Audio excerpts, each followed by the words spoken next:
Hello again, everyone. Welcome back to Gold Rush.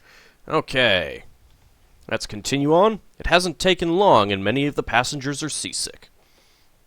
It will take a few days before the landlubbers get their sea legs. Whee! The passengers, for now at least, are quiet and keep to themselves. But as time goes on, people meet people and have a wonderful time getting acquainted. From passing ships, you hear rumors about gold being discovered in California. Most travelers left with great haste, but very few left without a notebook, a pen, and an ink bottle. Many passengers on board are keeping journals of the experiences they have on their journey. Playing cards, singing, reading, sunning, and wrestling are other popular activities. Any reading material on board was read to tatters before the journey had barely begun.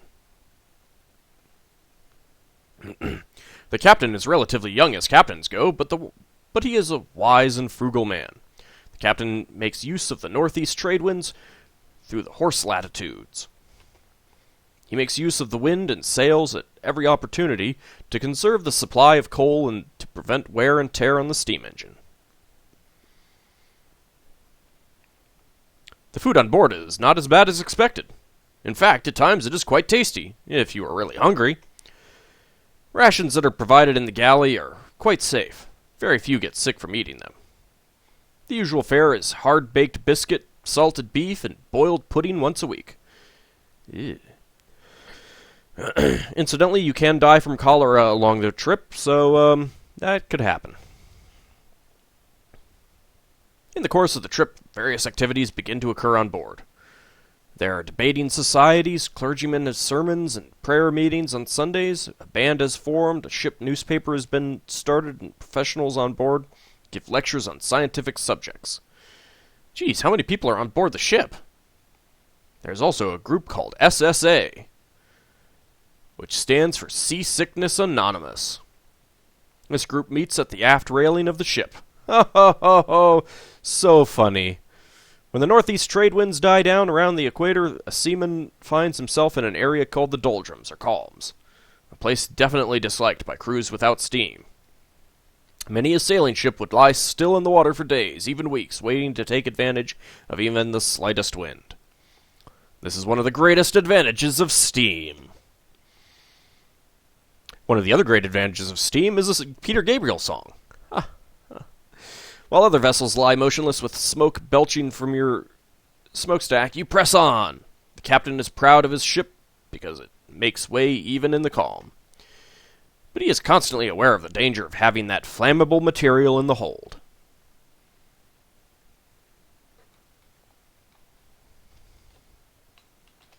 Well, let's talk, man.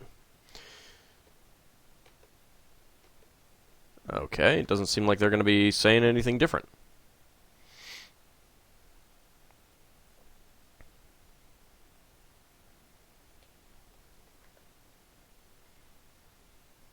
What are you going to do with all this time that you have in your hands, you ask the man.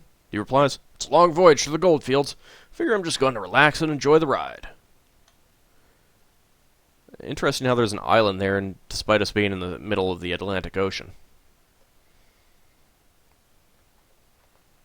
Okay, so it looks like these people are all pretty much saying the same thing.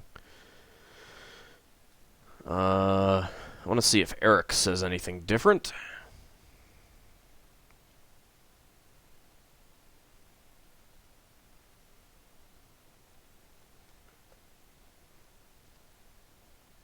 You say to your best friend on the ship, I've noticed that you're not looking healthy lately. It's probably just a slight case of seasickness. You'll be over it in no time. It's true, Jared. I've not been feeling well lately. I hope you're right about the seasickness, says Eric. It's probably not cholera. Let's see, Control N for next scene. Whee! You are aboard a mighty steamer, but it is not the most common type of vessel on the high seas. Clippers are the sovereign of the seas. It will not be uncommon to see many clippers during your voyage. Man, I hope we don't piss off the GIF on board and they decide to unload all their guns on us. While passing through the area of the equator, the heat gets unbearable. The deck is too hot to walk on. The tar in the seams of the deck bubbles. The island of Fernando Noronha, located about 190 miles from Brazil, now comes into view. Rumors abound on the actual story pertaining to this island. Some say Alexander Selkirk, more commonly known as Robinson Crusoe, was exiled here. Others claim that the Brazilian government uses the island as a place of exile and a prison. Who really knows? Well, we could put ashore and find out. In calm weather, especially aboard the sailing ships, one of the favorite pastimes is catching porpoises, cowfish, or any other fish that can be hooked. Porpoises aren't fish. These catches provide a much-needed diversion from your now monotonous diet. Eventually, the familiar constellations of the northern hemisphere begin to disappear, and the Southern Cross, composed of 4 brilliant stars marking the 4 corners of the cross, begins to rise in the night sky. Another new sight night sky is the Magellan Clouds. This is a golden mist in the sky similar to the Milky Way. I've actually never been south of the equator. When another ship is sighted, the race is on! The competition is fierce, especially among sailing vessels. However, captains of sailing vessels love to beat steamers at every opportunity. When approaching a port, the crew begins painting and polishing. They want the steamer to be ship-shape when it pulls into port. Even at sea, the crew is rarely idle. They are continually busy, tending to the needs of the ship to make your voyage a speedy one. I don't think that painting the ship actually makes it a speedier trip, though. Past many ships leaving Rio, as well as many barks and brigantines steering south towards Rio. Are we going to put into Rio? Yeah, cool. Rio de Janeiro, Brazil.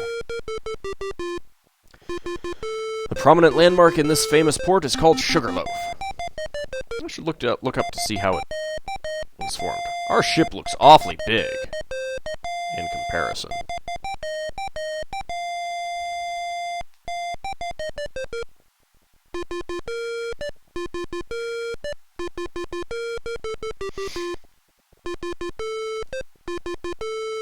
So are we going to be able to partake in some of the lovely local diversions? Every person on board is looking forward to going ashore. You've been like a caged animal on this ship for nearly 6 weeks. Ships of every kind, brigs, barks, brigantines, schooners, clippers, steamers, from nearly every country come and go. Whaling, cargo, passenger, and even slave ships come and go. The stay in Rio normally lasts about 10 days. Could be more, could be less, depending on the extent of the repairs. During this time, supplies, including coal, wood, fresh water, and food, are replenished. Small repairs are made, and the ship is prepared for the next leg of the journey. The fruit here is plentiful. You manage to secure more of the fruit to which you attribute your good health. Now, I'm pretty sure if you hadn't bought the fruit, you'd get scurvy along the way. This is a fine, well-protected southern harbor, which makes it a favorable stopping point for ships preparing to round the perilous Cape Horn.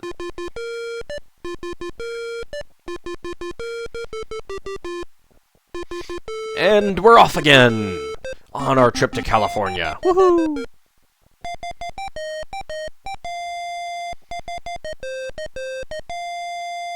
Apparently Brazil hasn't built the Cristo Redentor yet. They need to get onto that great wonder.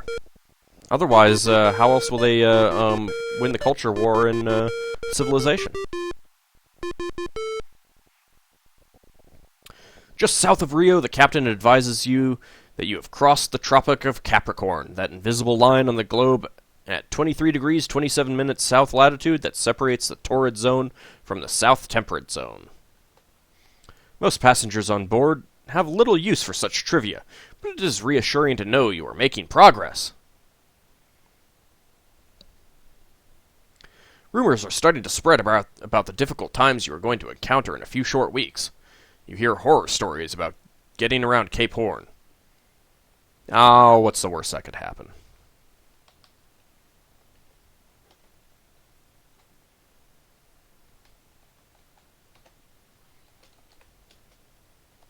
I say as I save it.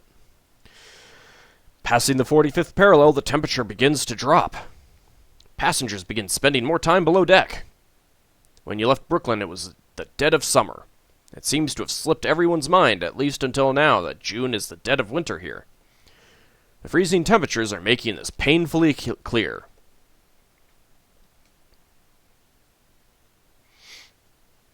Captains vary in age, experience, and wisdom, but all captains, no matter what their background or experience, approach the Cape with great respect. They all realize that they are extremely vulnerable to the elements. As you approach the southern tip of South America, the captain advises all persons aboard that the sea you are about to encounter attains a degree of violence unknown in any other part of the globe. You are in the midst of a terrible storm, and the ship is taking on water. Everything that wasn't absolutely essential to the continuation of the voyage has just been thrown overboard. Fortunately, the gold coin was in your pocket, so you still have that. Jake's letter, along with the gold flake under the stamp, was in your hip pocket, so that is still with you. Your family photo was in your pocket, so you still have that. The Bible wasn't thrown overboard. Everyone agreed to keep that. Everything else now belongs to the raging sea. Yeah.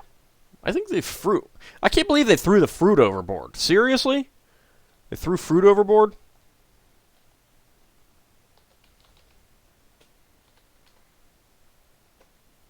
None of these men are interested in talking right now. They are busy worrying whether the ship will survive the storm. I'm sure it'll be fine.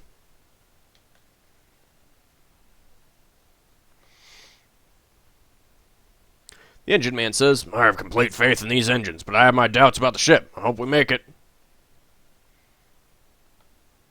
Oops.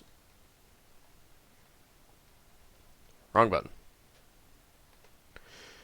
The man at the table says, right now I wish I was back in Pennsylvania with my family. This ship sounds like it's going to come apart.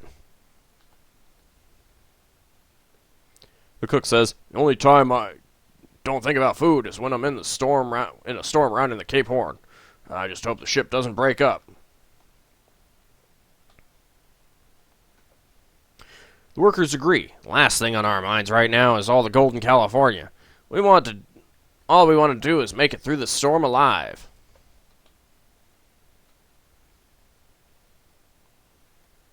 Oops.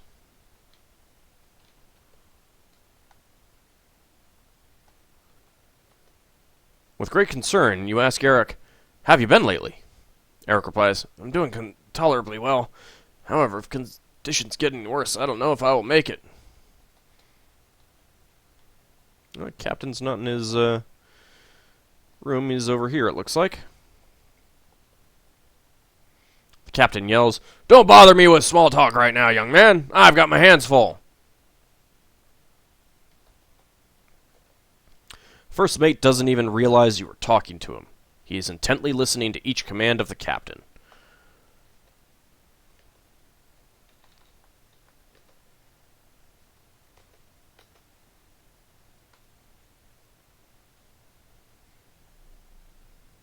It doesn't look that bad out there. Kind of sad that there isn't more sound. Whee! The howling wind is too much for you. You are blown overboard to an icy grave. Well, shucks.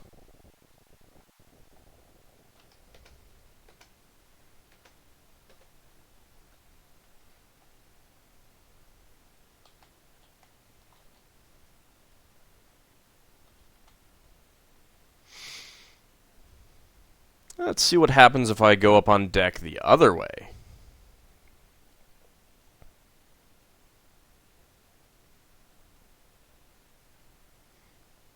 I'm sure nothing bad will happen. I mean, the pig is up there. Whee!